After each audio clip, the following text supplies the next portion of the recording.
Hello.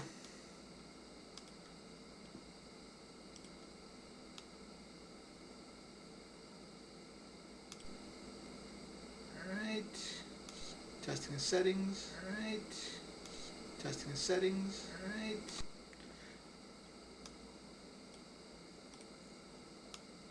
Alright. Let's get started. Hello, my name is Paul Westman, and I'm here this week. I will be discussing the Arcane Mage series by T.S. Snow.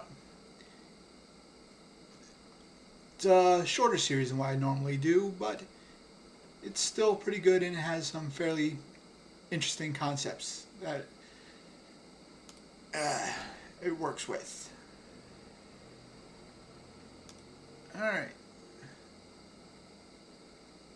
This is Arcane Mage series by T.S. Snow.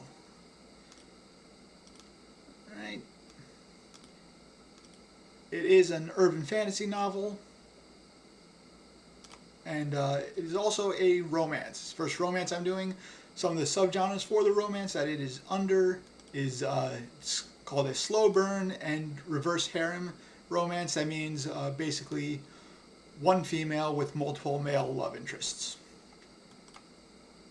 And the series length is 6 books, and there is a spin-off series that follows one of the main characters that you meet later on in the series, and it's currently 2 books.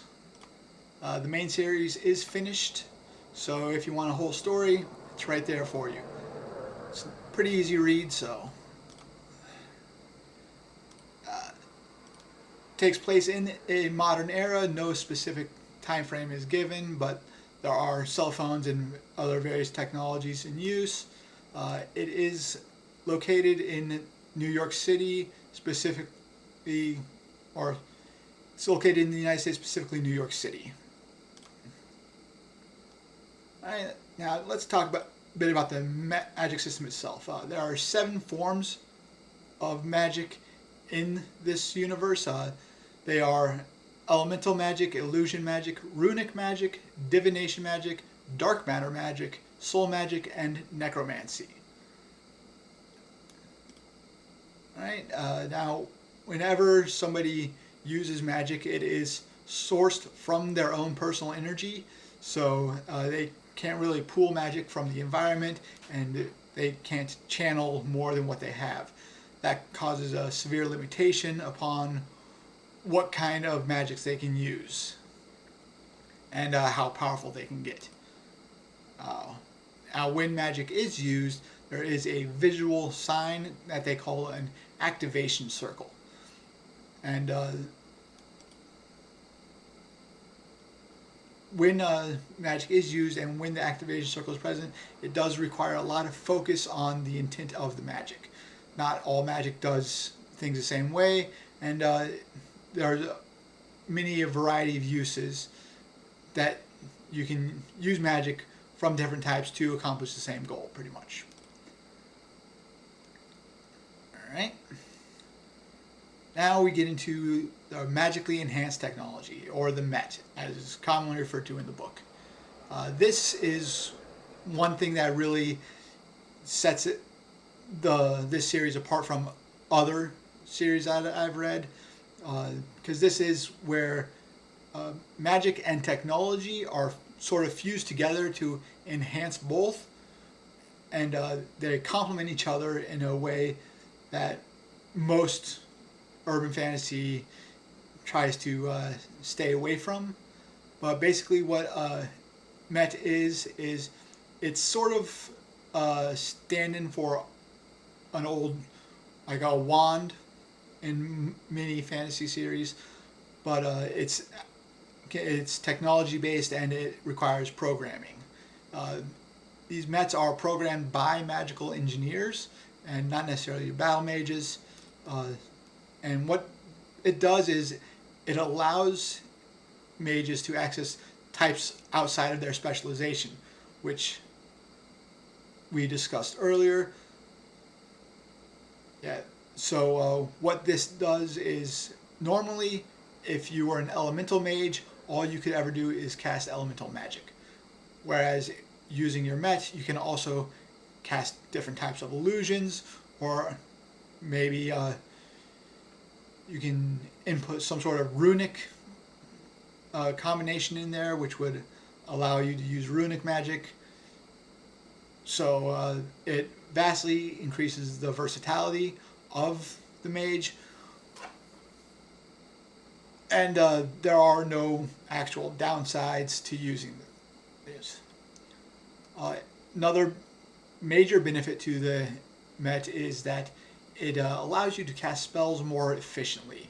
So allows someone with a much smaller pool of initial magic to be able to cast much larger spells than they normally would when dealing with their own pool of energy alone. Furthermore, by allowing the Met to have like pre-programmed sequences, it allows for much more complicated spells that don't require the same amount of focus that casting it the raw magic normally would. So these are very powerful and a very key part throughout the series. Now, there is a place called the Arcane Academy that many mages go to. It is a college, and if you're thinking that this might be an academy genre series, it is not. The first book starts with the graduation of the main character from the Arcane Academy. And the Arcane Academy itself, there are two specializations. There's magical engineers, who are the ones responsible for programming the Met, and then there's also battle mages, which is more of your standard classification of mages who primarily focus on combat. Alright, now let's get into some of the political entities. The first major entity in this series is known as the Six Families. These are basically the most powerful families mage families in the North America at this point. Each continent or country has its own political group, but we never really explore outside of that. But in this area, the Six Families are the main power. First, you have the Illudere family, who are the most powerful illusion users. Next, you have the Futhark, who have a runic magic, and Soulbinders have soul magic. Nightshade family has dark matter magic, and the Mantis family has divination magic, and the Silverstorm family has elemental magic. So the ruling families are always going to be the family that has the most powerful magic type within that type. Alright, next we have the Arcane Mage Intelligence Agency. It is similar to the CIA and the FBI in that they do recruit. You don't really go there to apply. They kind of pick you out oftentimes while you're in college or the Arcane Academy. So that's where they do most of their recruiting, but they are basically the law enforcement agency of the arcane world. They don't necessarily answer to the Six Families, but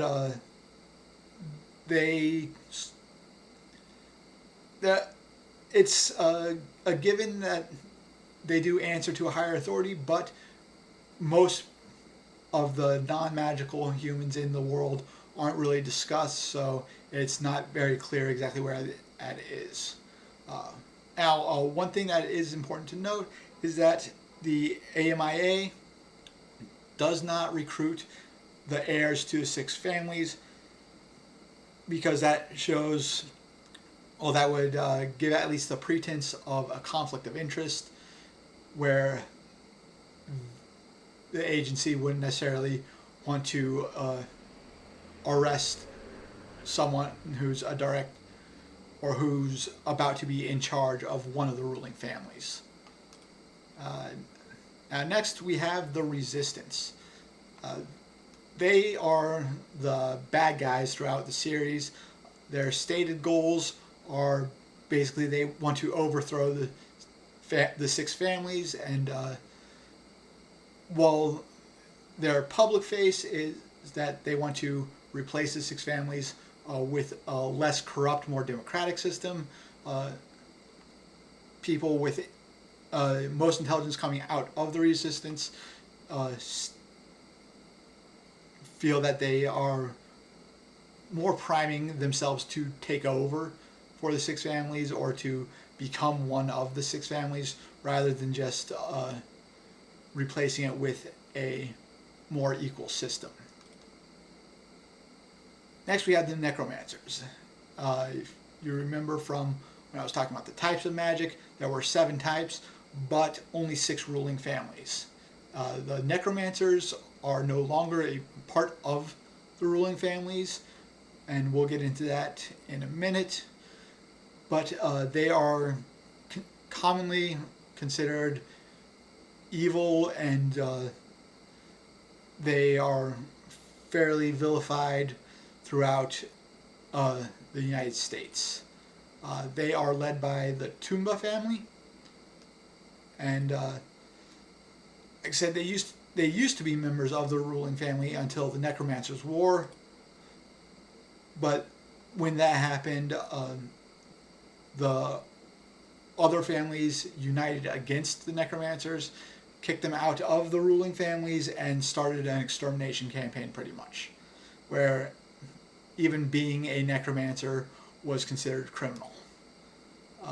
Now, like I said, this prejudice happens pretty much localized in North America, as it is mentioned in Europe that necromancers are still considered members of the ruling family.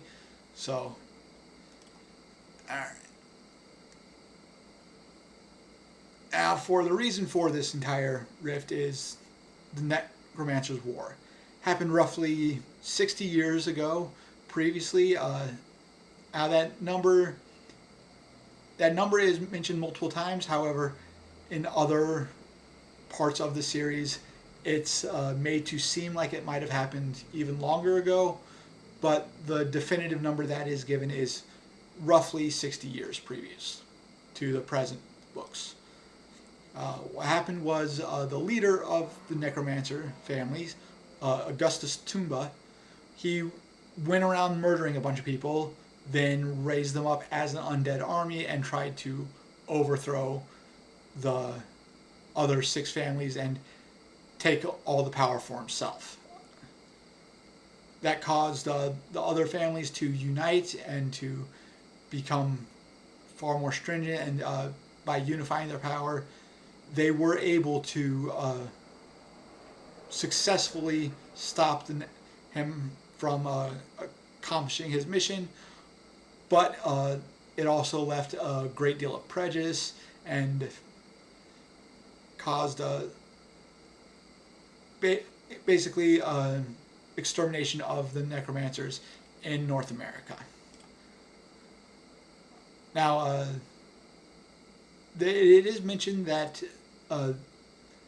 there are many battle mages that keep getting sent off to the Canadian border and sent off supposedly to fight the necromancers, but there's a lot of doubt given as to the veracity of these reports, and oftentimes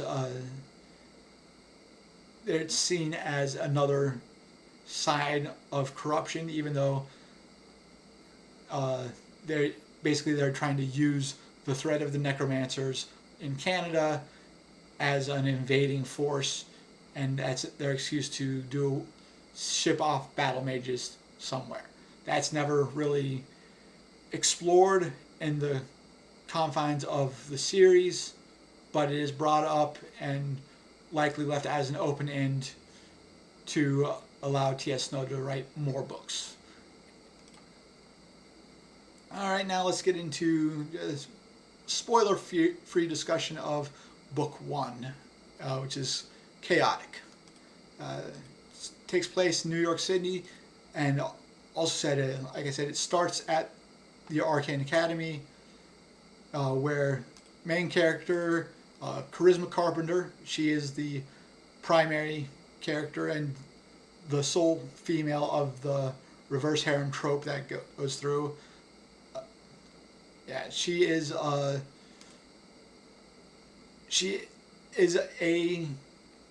technically she was an heir to the Silverstorm family, but she has a very low natural magical power, so that causes her to basically she's a disgrace, and she was kicked out and had to change her name. Next up we have Bastille. He is Charisma's best friend. They play video games online often, and he is basically one of her best and oldest friends. Next we have Andres Illudir. He is the heir to the Illudir family with the illusion magic. Theodore Soulbinder. He is the heir to the Soulbinder family. He doesn't take much space in the first book, although his story does become far more relevant in later books. And